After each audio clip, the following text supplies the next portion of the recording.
Island in St. Pete Beach.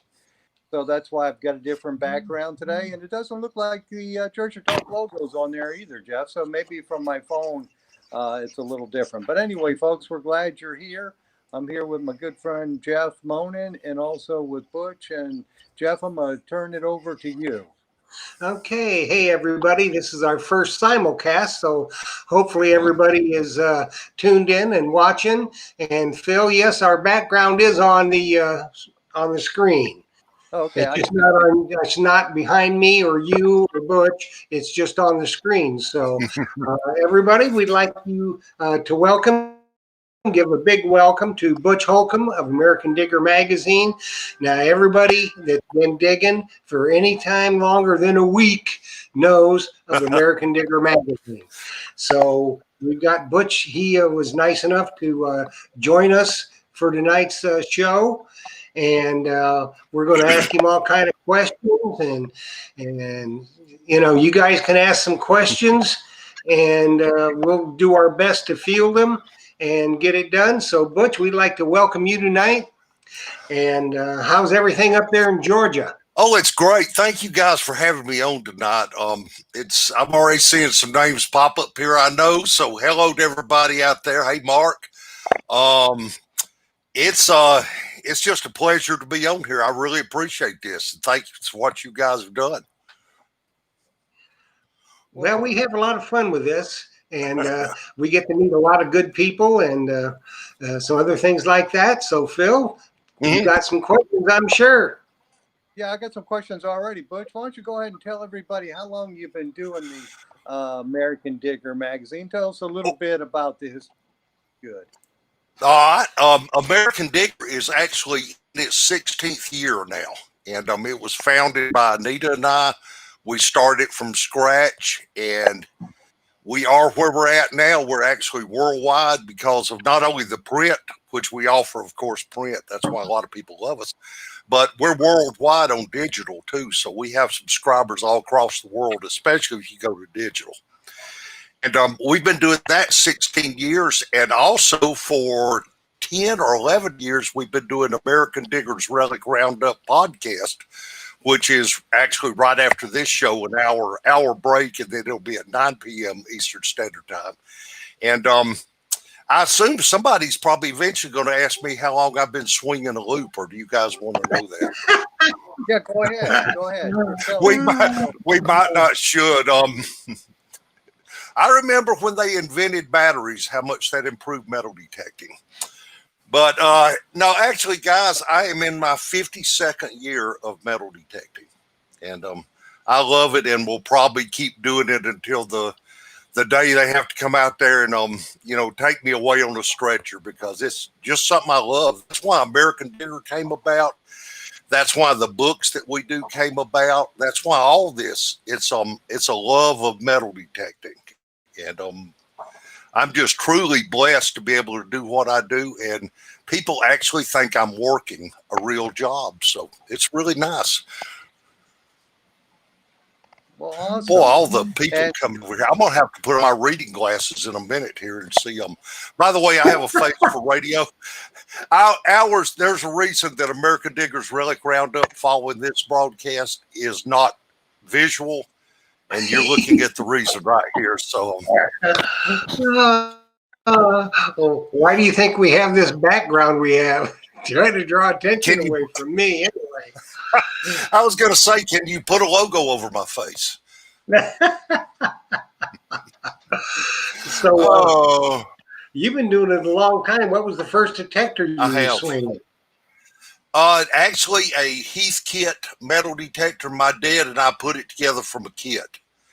And if you want to, they didn't even call it a metal detector. They called it a metal locator.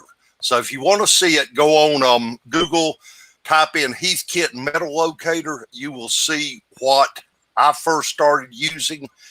And if you go on there and you look at a picture of one of these, I want you to notice one thing. The rod that goes to the search coil is chromium steel. That's not plastic. That's steel screwing straight into the search coil. So it kind of hurt the depth a little bit, but hey, I found stuff with it. Well, a lot more stuff to find back then. Yeah. That's the main thing, I But think, probably. the So, first real metal detector, the first good one I had was actually a White's Coin Master. And I love that machine. And then I got another one. And then after that, I moved through a series of machines. But it was a big box White Coin Master.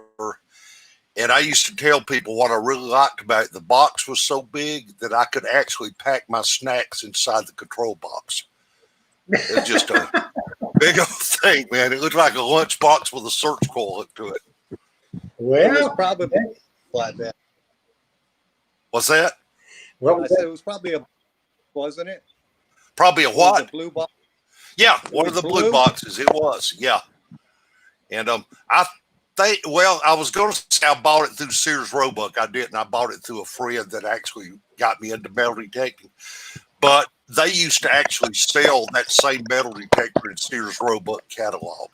And that's how my dad knew it was a good one when I bought it. He said, "Oh, that's in Sears Roebuck. That's a good one." So there you go. Well, you used to be able to buy a house at Sears Roebuck. Yeah, you could. That's right. A good one.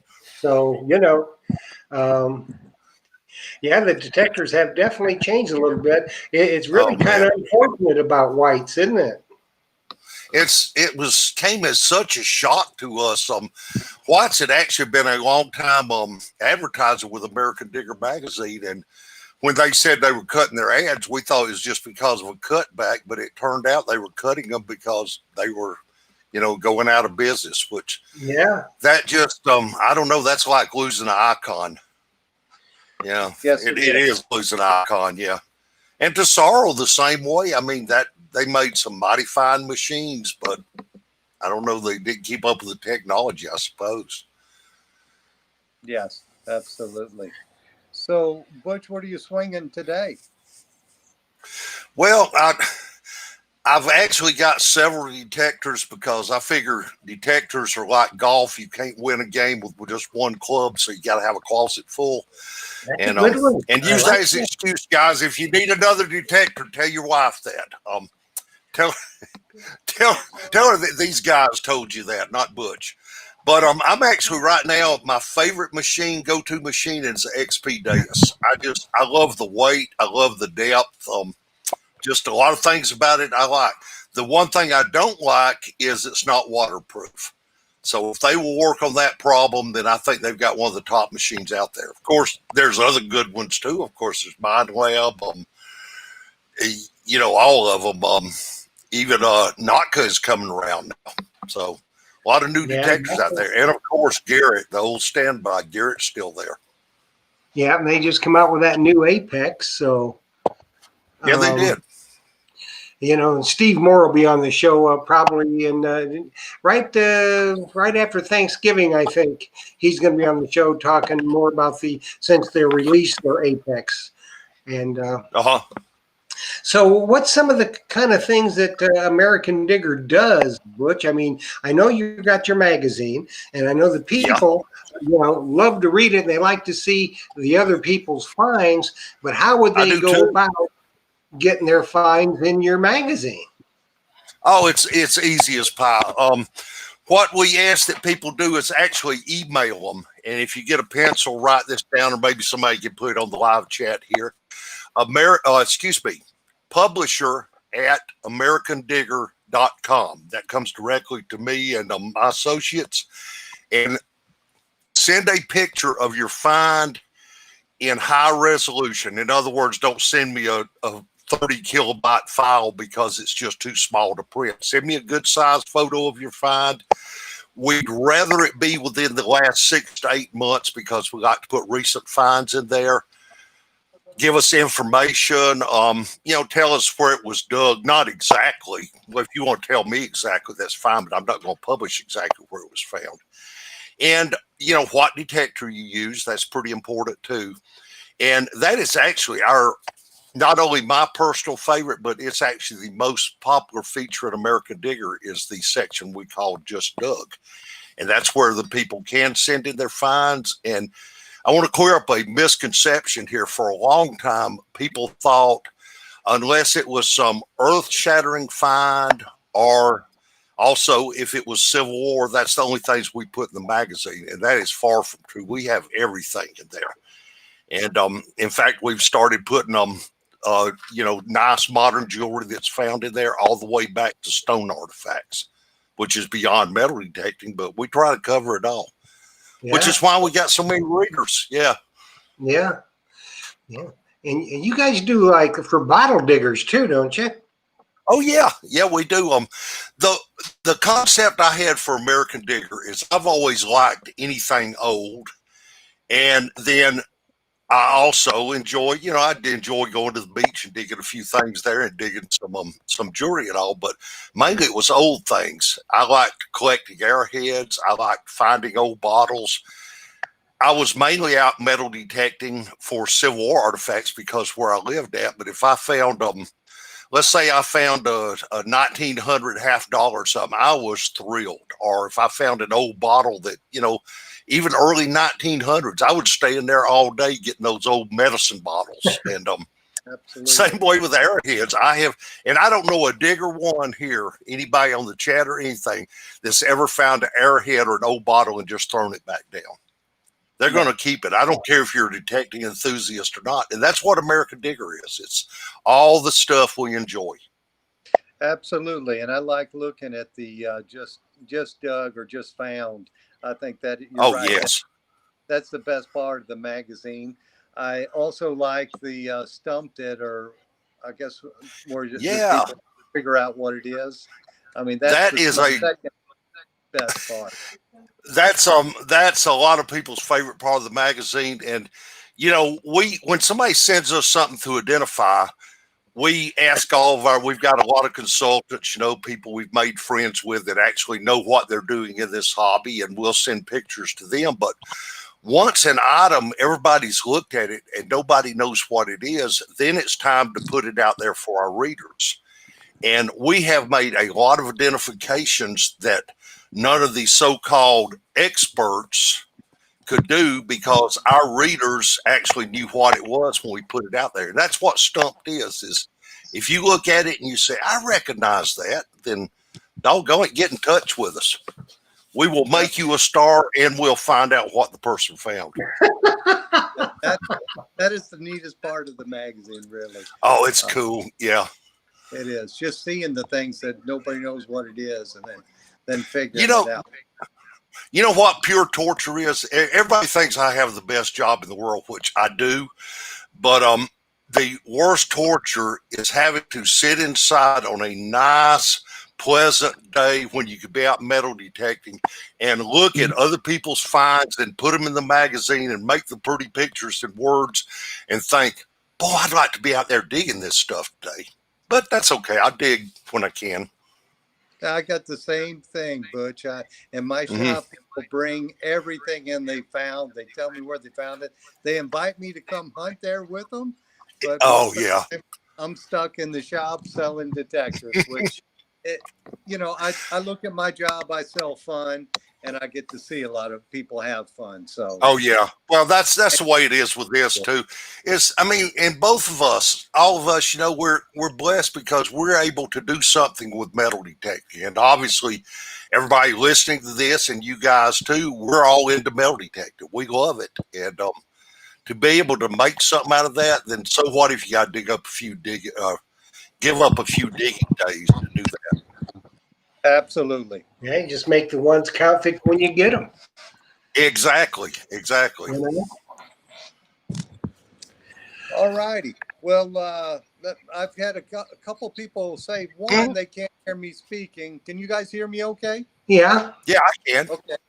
Maybe it's just something on the internet that's not working well. Also, I did have a question. Someone asked about subscribing to the magazine. If you're in Tampa, of course, you can come in my shop and pick up a copy because we stock them. But Butch, why don't you tell us how to subscribe to your magazine? Well, first of all, I do appreciate people supporting our dealers like you. That's really important. But if you want to avoid the trip to the store every other month, and what you do, go to AmericanDigger.com. There's a button in the menu there to subscribe. You can also call us at 770-362-8671. I'm not sure if Anita's on the chat yet, but if not, somebody will post it on there. 770-362-8671. Or you can also email Anita directly. She's in charge of circulation. And her email is Anita, I forgot my wife's spelling, ANITA at AmericanDigger.com. And you call us, email us, or go on the website there. We take all credit cards. I think American Express we don't, but we take most credit cards, PayPal, money as long as it's not counterfeit. We've even taken bad checks, although we prefer to take good ones. But it's $38.95, I believe, for 2 years, or excuse me, for 1 year, but it comes out every other month. And that confuses a lot of people. You get 6 issues a year for that.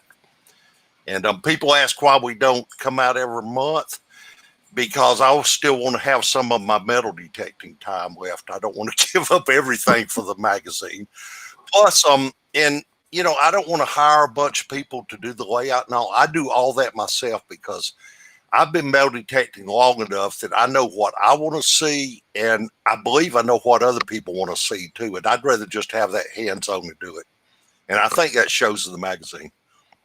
It does, and you're doing an awesome job. And for me, Well, thanks. I love the magazine. I look at it; it's like a reference guide because the quality of Exactly. pictures in there is just incredible. And I'll find something, and I'll remember. I know I've seen it in the magazine here, and I'm going back 5, 6 issues to see what it was. So I use it for a reference guide. So anybody who doesn't have that magazine should get a copy or get a subscription. Absolutely. And you just pinpointed the reason our magazine we print on such high quality paper, because it is built to last. It's not a flimsy magazine. That is to keep it as a reference. That was my whole idea from day one. Is I wanted people to have a magazine they could go back to, look up something. And if you go back and look at all the old American Digger magazines, you will see a lot of identifications made in there of stuff that people are still asking about today on Facebook stuff. Well, what is this? What is that? And my answer is, well, look at the old American Digger magazines. It's in there. Absolutely. Now, something else, Butch, what you can do, I know earlier, just after we signed on, you joined the Facebook group page. Right. So you can post all your subscription info, how they can do it. Just post it on the page. Do that. Yeah. And that way they'll have it, you know? I will do that. I'm actually watching some of the feed coming in from Facebook, but I'm not really good at multitasking, so that's why I'm not talking to anyone, because I'm talking to you guys. Me multitasking is kind of like trying to supersize a Happy Meal. You lose everything with it. Yeah, I understand that. I'm about half blind and I can't hardly see the comments because they're so small. But well, thanks to the miracle of modern surgery, I now am going without eyeglasses, but I do have to wear these monstrosities to read stuff. So that's another reason I'm not responding, is because I'm not wearing my readers, as the old people say. Well, you know, I have the same issues, but I have John there handing me questions, so because I can't read that live feed that fast. So. Yeah, he's got the rows. I'm assuming Anita is on there. Yeah, you are on there, Anita? Oh, Anita's trying to get on there, so folks, if you'll hang on, the lovely and talented Miss Anita will be on that chat too. Typing some stuff. So I had another question about your the digital format. How do people go about getting that? Okay, to get the digital, you can use either the methods I said before, either our website, which is AmericanDigger.com, or email Anita, or call our number. And the really cool thing about digital is not only can you have it anywhere, but it's less than a print subscription. I believe digital is $19.95, so basically $20 for digital issues. That's for the whole year subscription. And what if you wanted both of them?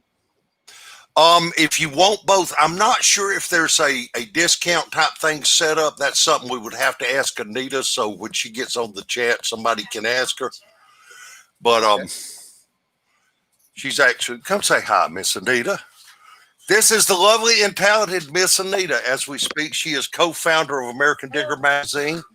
Yes, she was a digger. She found some incredible stuff, and she got tired of me whining, so she quit hunting.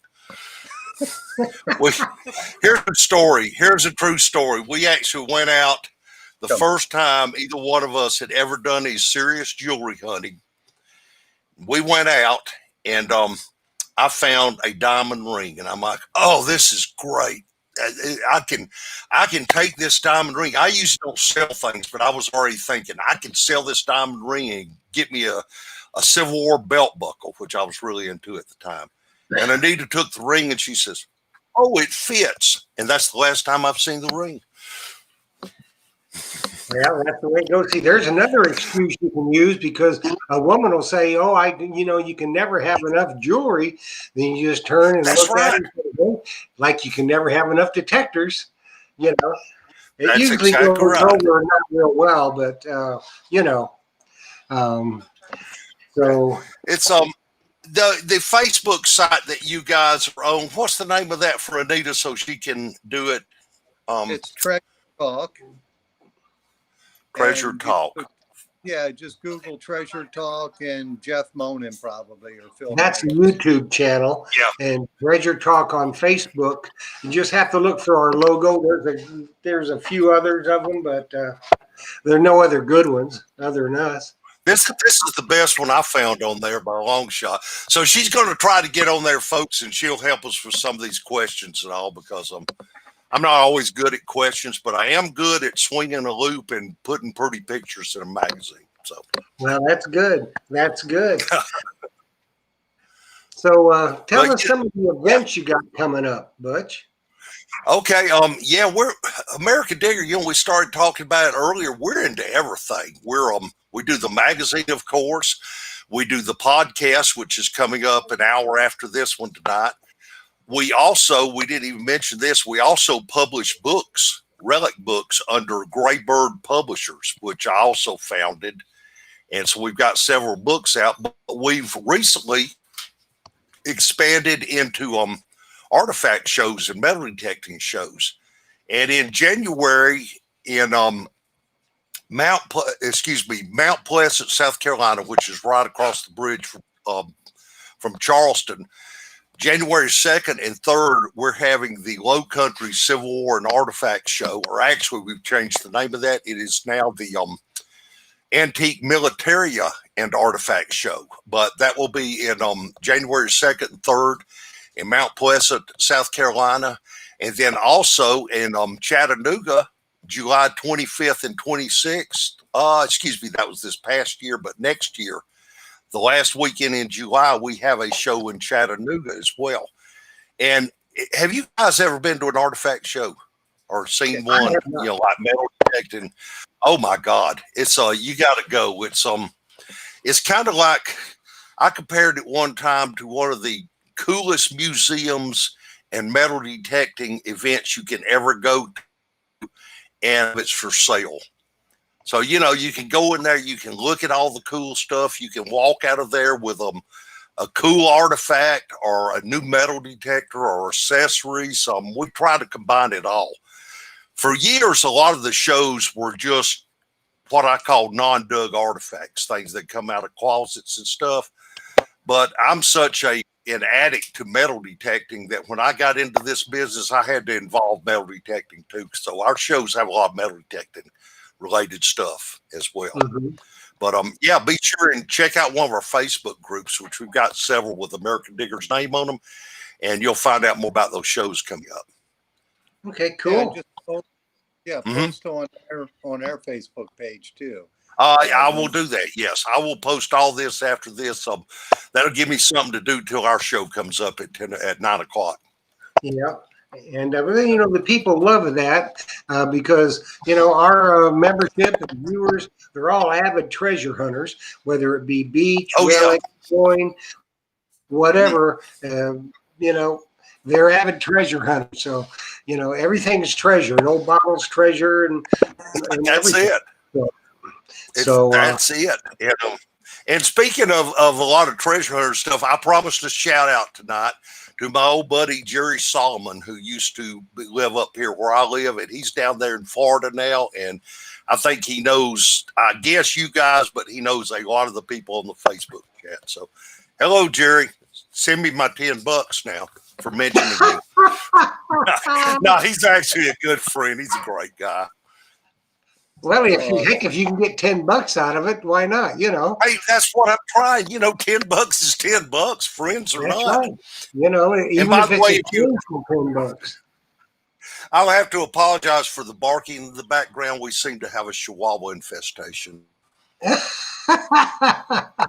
Well, there was somebody that asked a question, Drum Detect, and wanted to know, he found something in 2019, and he wants to know if he can still get it in the magazine if he sends it in. It's getting a little late for that, but now here's what you can do. What I tell people that have older finds, what we do with them a lot of times, tell us about the find, write us a little bit, just a paragraph or two about it and all. And what we try to do is put some of those in our letters section of the magazine. That way we're able to get some of the older finds.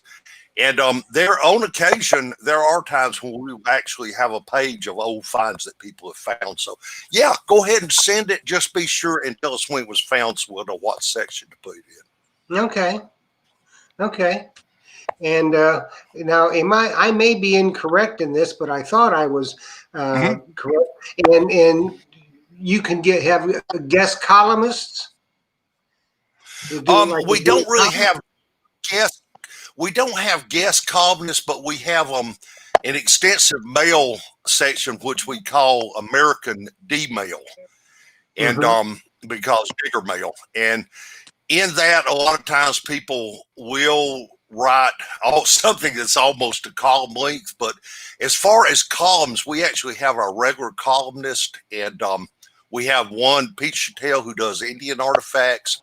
We have Mark Schulzer, who's actually president of the FMDAC, who does a legal column.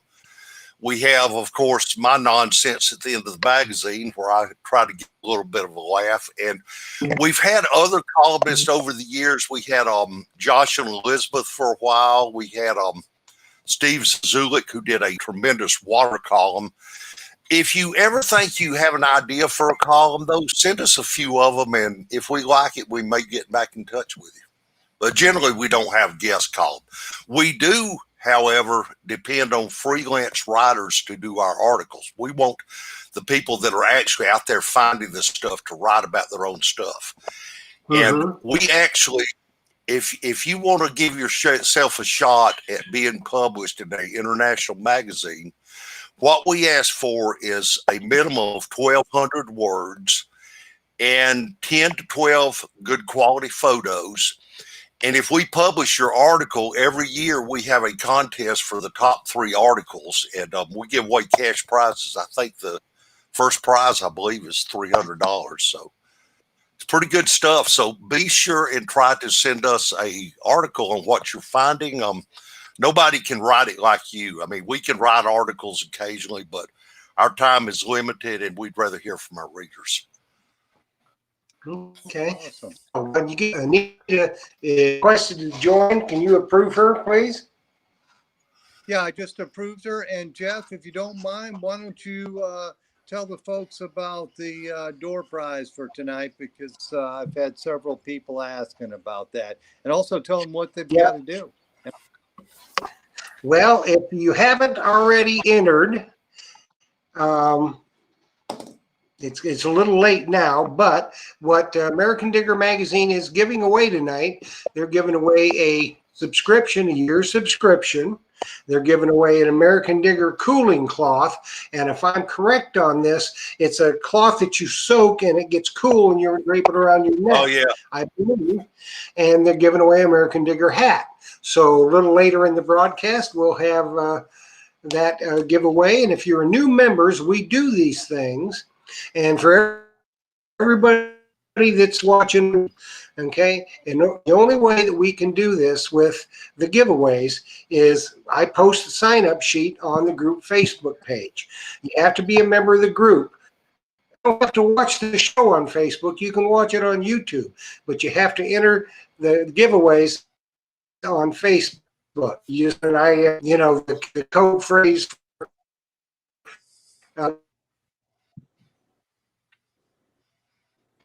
And if you're a member, yep, and it'll be easy peasy. Once I give you the like, you're entered. And then what we'll do here in a little while, we'll draw the name, and you'll have 5 minutes to text either Phil or myself or instant messages on Facebook Instant Messenger. And that's what you have to be tuned in to win. So that's kind of how we run that. Absolutely. So remember, folks, you got to do it. If you've never tried one of the cooling towels, either ours or anybody else's for that matter, those are the trick in the summer. I love my cooling towels. Well, somebody's going to get lucky.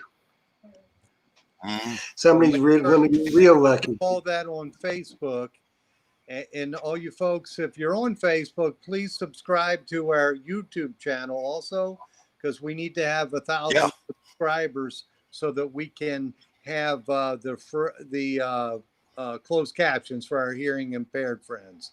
And we want to get that up as soon as possible. So please subscribe to that channel for us. Thank you. And hopefully it's coming in, That's the great thing too. People that are new to this hobby, when we tell them there is a big place of people who are hearing impaired that metal detect, they don't understand it. But one of my friends, Dale, I won't say his last name in case he doesn't want me to, but he's he's actually deaf, and he was the first deaf detectorist I ever talked to, and he explained to me how they had it set where they get vibrations and all. And let me tell you, those guys are good hunters. So, I hope you do get the closed caption out there because they deserve this as well. Absolutely. Yeah, that's why, that was kind of why we did this, Butch, was, changed our format so we could get that, because we have a friend that lives right there in Tampa, and he would really, love the show, but he can't, he's deaf, and he's a great texter. And, he plays the Simplex now, and he likes that vibrate feature. So, it's worked out real well for him, but we thought, let's just try this, and we'd go on YouTube, and as soon as we hit 1,000 subs, we can have the live closed captions. So if you're not, subscribe on the YouTube. It's Treasure Talk YouTube. If you have trouble finding it, put in my name, because it used to be my YouTube channel. And please subscribe and make sure you hit that little bell so you get notified every time we upload some content, because we'll be uploading content to the YouTube channel just like we do on the Facebook group page, and you'll get notified when we go live. And next week is Saturday, I'm heading down to Tampa. The Gold Guru and I are going to do some hunting for a week. And we're also going to do a couple of classes, a couple of night classes. We're going to do them on Minelab products. We're going to do one on the Excalibur 2, and then we're going to do one on the Equinox. So we'll have that. We'll be going live with that. So make sure that you're tuned in. It's going to be very informal, and hopefully it'll help you out a little bit. So I'm going to hush up my trap, Phil. It's going over to you. Okay. Yes. And I just want to second that to the training that we're going to be doing on the Minelab products. I've had a lot of people ask me about that, because there's a lot of new folks since we've had this COVID thing, and we've had a lot more people jump into digging, and they're buying these new detectors and they have no idea how they work. So this is going to be really informal. We're just going to be giving you some good hints and clues on how to metal detect better and find more stuff. So Jeff and I are going to do that. So be sure to tune in to the Facebook or the YouTube channel for that. And those, you know, the good thing about that is you can pull them up later. If you don't have the chance to watch it live, you can do that later. And we'll for sure give you some good information on how to make your hunts more productive. But let me get back to some questions here for you, Butch. And the first one I have here, am I still live? I hope. The first one I have. Yeah, you are. Okay, cool. Is there, and I get this question a lot, but we're going to ask Butch it. Is there an easy way to clean your coins and to clean your fines? Well, when in doubt, don't. I'll put it that way. You know, if it's clad, then go ahead, clean it however you want to, put it in a tumbler. When it gets to coins, I mean, even wheat pennies are older and much less silver and all. I'm pretty, I don't know, I'm kind of against doing anything drastic to them. I will brush them off with, you know, some dishwashing detergent, warm soap, let them soak a while. I don't polish my silver.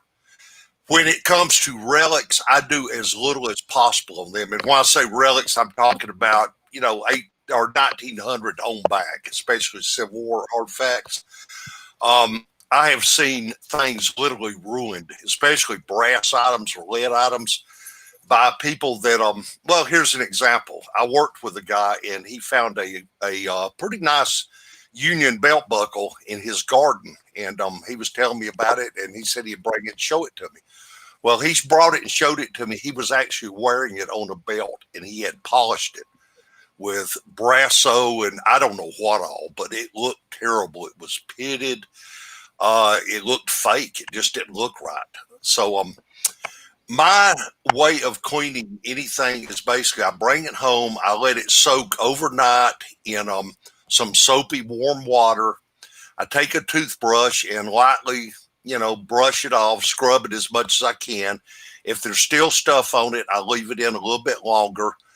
And if it's coins, one thing I really am against people doing is don't pull it straight out of the ground and start rubbing it. Because what messes up coins is having a piece of grit or something on it and then start rubbing it. And I'm living proof of that. I've got a, I think it's a 1857 quarter that is in great condition, except there's a scratch in the middle of it. It's where I was rubbing it off because I thought it was a regular quarter. So if in doubt on cleaning, don't. Now, I tell you something I've got and I haven't tried yet. Have you guys tried the Andres pencils? I haven't tried the I haven't either. That's one way a lot of people are recommending to clean stuff, but I'm just a little cautious because once you over clean something, you can't bring it back to what it was when you dug it. So why not just leave it? Wow, did I knock him completely off the air? No, he did it. Oh, he's on his phone, so. Yeah, it looks like my computer might have jumped on. It did. It finally, you are. That's why I let you in. I don't know why, but I just did. Yeah, so I can do it a little easier on the You know, computer. you put him on the screen and you allowed my wife and myself to be a member of the Facebook group. You guys really don't have any strict rules about membership, do you? Not many. We just Right. don't like the disruption and and that kind of stuff. So Yeah. Yes. So You know, that's kind of the way we do it. You know, I wanted Yeah. to compliment you guys on doing the classes and all like you were talking about doing. If there had been classes on how to operate your metal detector better and find more stuff 50 years ago, then there wouldn't be anything left because I'd have it all if I'd known those tricks. But I didn't know them, so take advantage of it. Well, I noticed what couple of questions I've seen. They want to know next week, Phil, what nights we're going to do the classes. Well, it's kind of difficult. We won't be doing it on Monday night because we got the show. So maybe we'll do one on Sunday night and maybe Thursday night or Wednesday night. Because you're Yeah, in we'll shop play on that. Thursday. Yeah, we'll play that by ear, but and as soon as we can figure out a schedule, we'll do that. But it's just going to be informal and just we can answer some questions if we're live. Hopefully, we'll be able to do that. But getting back to what Butch was talking about, cleaning artifacts and coins, I get that all the time, and that's a big no-no for me. I'd rather see an artifact because I've dug a lot of pre-Civil War stuff, Seminole War Fort site stuff, and I'd rather see it just a little water wash the dirt off of it and leave it exactly like you found it. And the same Well, thing you with know, coins. I Go was ahead. looking on the I was actually looking on the chat and able to read some of these, and I noticed that Digging Canuck said, "Is it okay to spray coins with water as soon as they come out of the ground?" Now, I don't see anything wrong with that, but there is a certain class of class of people. There's a certain group of thinking amongst diggers that I've been told they will not use tap water. They'll only use distilled water.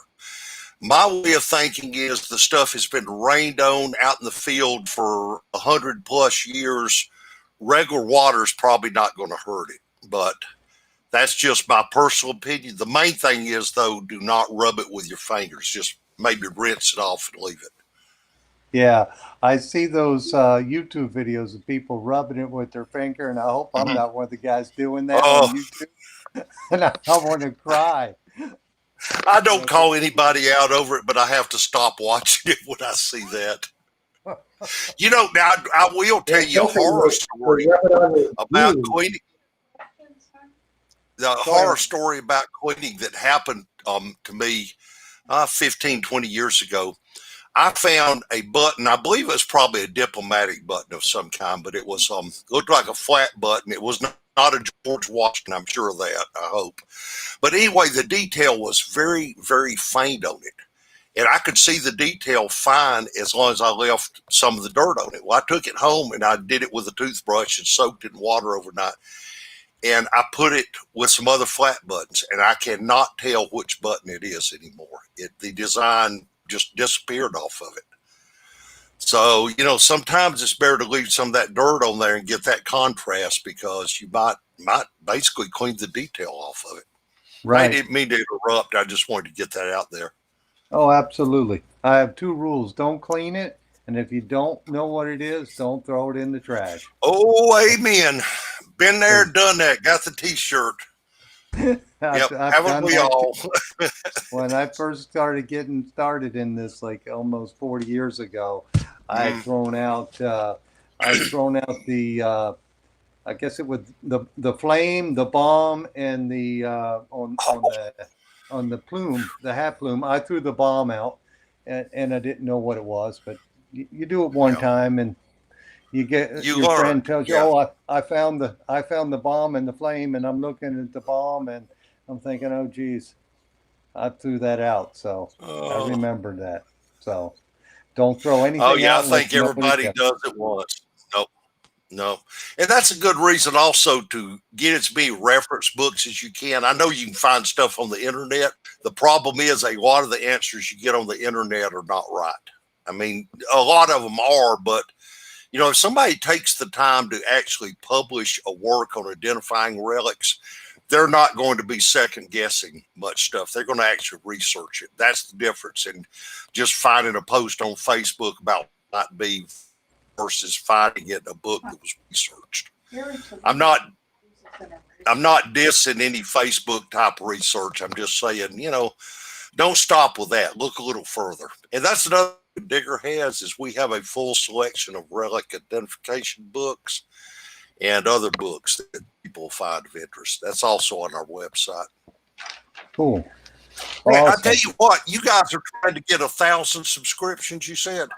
Yeah, we need 1,000 subscribers. I tell you what, once you get 1,000 subscribers, why don't you notify me? I'll donate a subscription, and you guys can give it away as a prize for, you know, whoever you want to, the 1,000th or however you want to do it. But I want to see people subscribe to you and get up to that 1,000. Absolutely. Well, thank you. That's awful nice of you.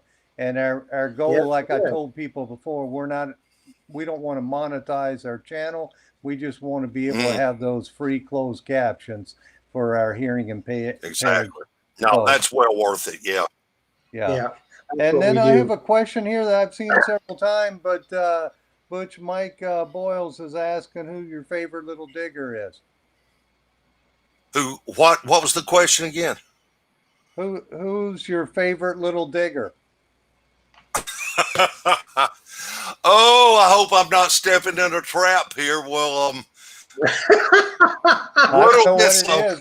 I've read it 3 this one times right now. here sends me where's my camera? This one right here sends me pretty decals from my guitar case. So I'm kind of keen on Little Dirt Digger. That's Miss Emily, who is just an amazing kid. But you know, there's a lot of kids out there detecting now, and that is so cool because I never remember seeing this many kids get into metal detecting. So I love them all.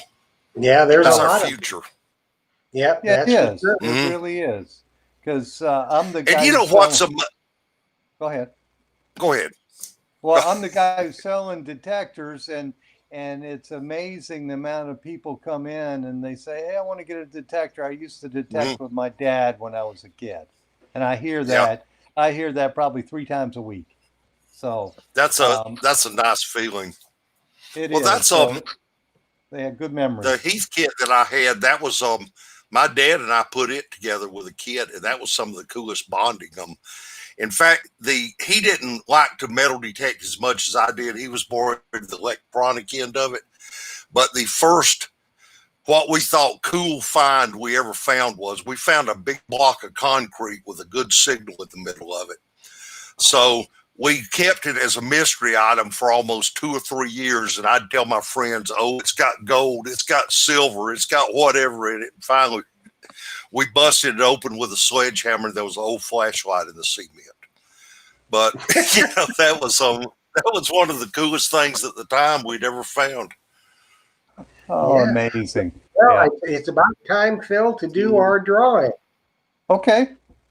So, Butch, how we do this Mhm. here is I've got everybody's name right here on this little hot piece of paper. And Wow. we've got 63 entries. Okay. So if you would just out of thin air, give me a number between 1 and 63. Let's go with number 11. Number 11 is Mike Mayo. So Mike Mayo, Hey, Mike.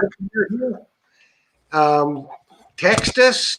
Phil, give him the number to text. Okay, so Mike, you can, if you're live on here tonight, you can Facebook message either myself or Jeff, or you can send me a text at my phone number, 813-732-7433. Do not call the number or we will pick another number. So That's right. Because I don't want my phone ringing while this is going on. And Mike That's is right. also, I think he's on because he had mentioned that his Garrett Ace APEC has done a real nice job on the wet salt sand at the beach. He just let me know that a little while ago. So Oh, if he's Oh, really? watching, he'll I was wondering that. yeah, he bought it for his wife because she didn't like the Ace 400 when you get on that salt sand. So hopefully he'll holler back at us. And then it looks like a friend of mine, Mark Hoover, is asking what is the best detector for kids. And that's that question is kind of a loaded question. A kid could use just about any detector. Some of the newer ones, the high-tech ones, the kids do very well with them. I guess the only limitation you would have would be, oh, he's here, it looks like. Mike Mayo is here. So he's the winner, I guess, of the, what was Congratulations. Yeah. So, Mike, give me your information and I'll pass it on to Butch and Anita. Okay. And what was he? What We did he will win? get your prize package. He gets a year was- subscription to American Digger magazine, the American Digger cooling cloth, and hat. Oh, awesome. Okay, and back to what I was talking about, the kids detectors. You know, Naka Macro's got one coming out. You know, I guess for kids, it's more of a weight and size issue, And most manufacturers, Garrett, the other Mine Lab, if they're light enough, you put a small coil on it, a kid could use just about any detector that an adult uses if you put a small coil and lighten it up. So I just think it's cool that kids are into detecting now because they'll be Absolutely. they'll be us one day. So Yes, and they will. their kids will be metal detecting with them. So that's just awesome. Anyway, congratulations, Mike Mayo, for winning tonight. That's awesome. Yep. And You know, thank you, you Butch, talking for about somebody doing that. asked, well, somebody asked who my favorite little detectorist was. I mentioned Miss Emily's name, but I wanted to say how Emily hunts. She actually hunts with a Garrett AT Pro, maybe an AT Max.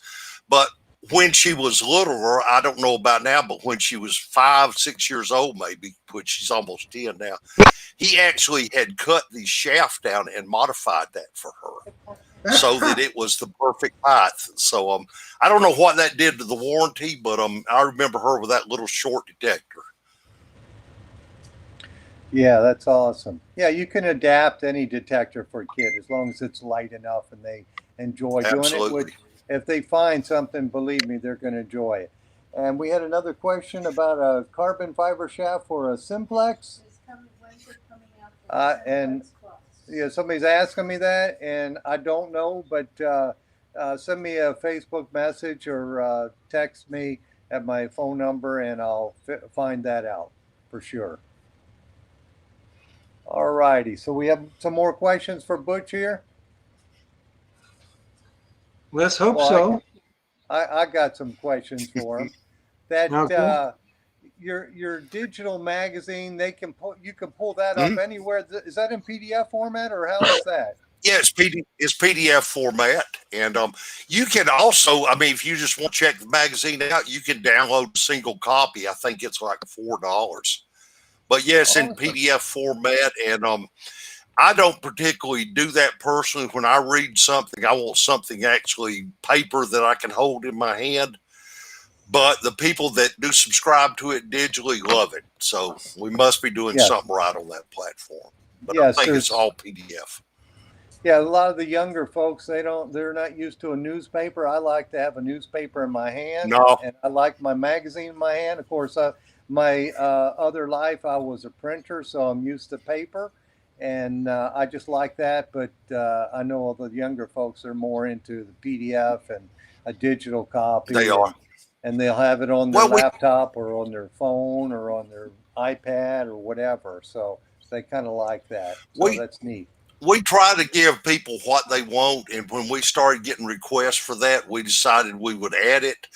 Something we're asked a lot now, though, is are we going to go all digital? And the answer is no, not if I can help it, because actually one of the other magazines that went all digital, and we wound up getting a lot of their subscribers because people didn't want to go all digital.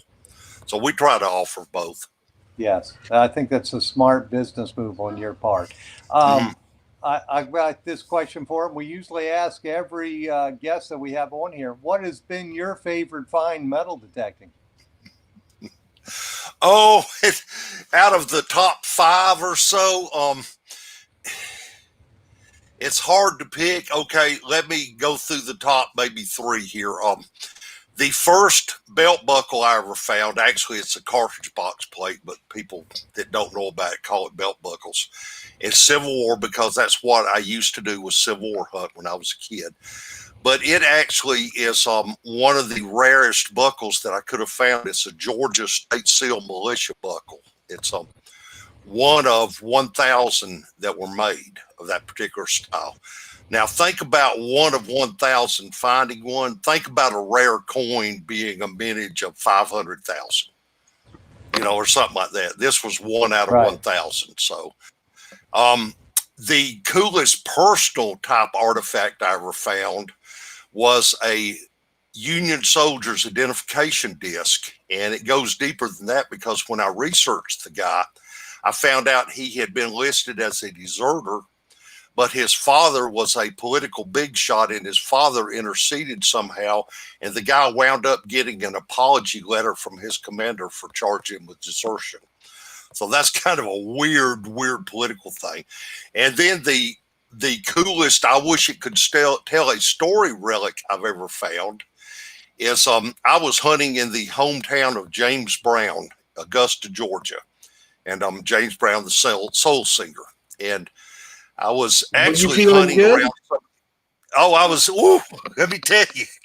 So I got down and I got this great signal. I pulled it up and here's a ring. I thought it was costume jewelry at first, but it's white and yellow gold intertwined or inlaid. Feels like it weighs about a pound and it's got 14 diamonds in it. And they're all real diamonds. And so feet away, I found a sheriff's badge. So now I don't know how that was connected, but I was in an area that was basically old crack houses.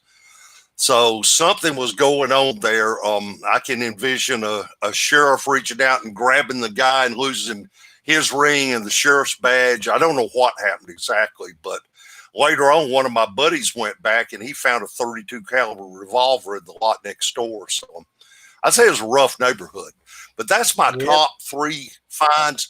My weirdest find though was part of an airplane rudder that I found in a subdivision. And it was on a flight approach for military aircraft. And it's a piece about 2 feet long that if it hit somebody, it would probably kill them.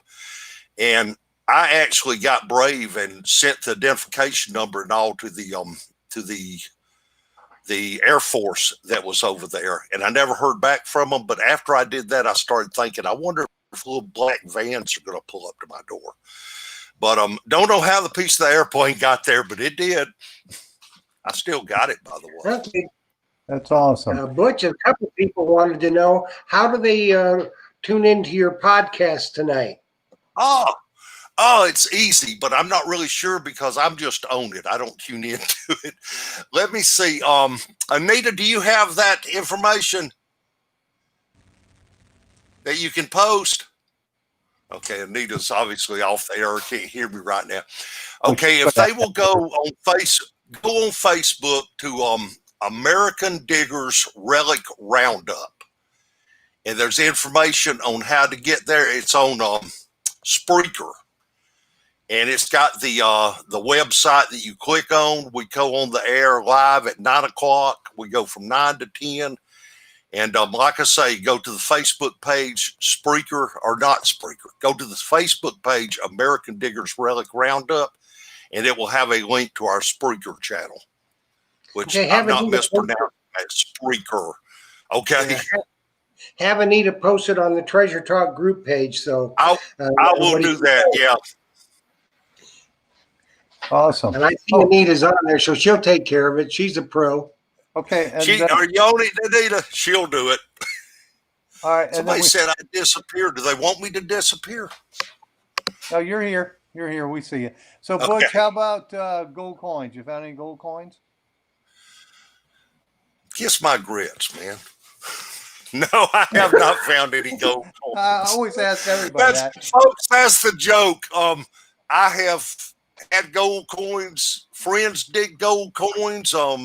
I've seen gold coins. I know they exist. There has never been a gold coin under my search coil.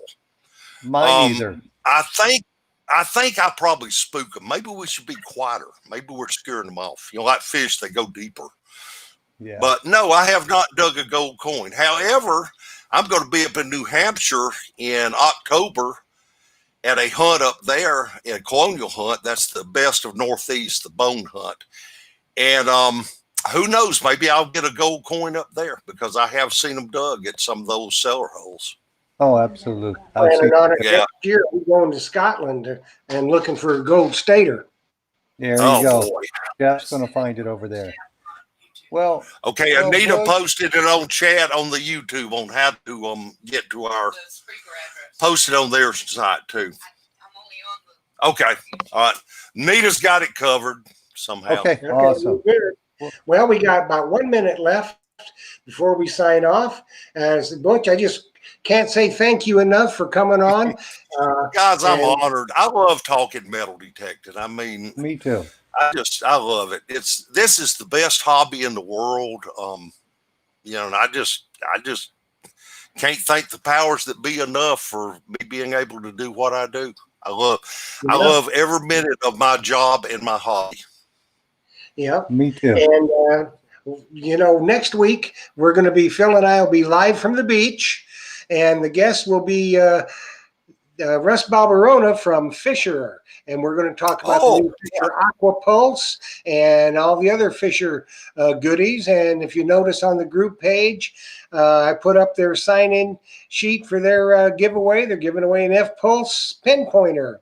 So if you haven't, join the Treasure Talk group page, find it, enter with the code phrase Pulse Me, and we'll be good to go. So we are right up at the midnight hour here. Butch, thanks so much. Anita, thank you very much.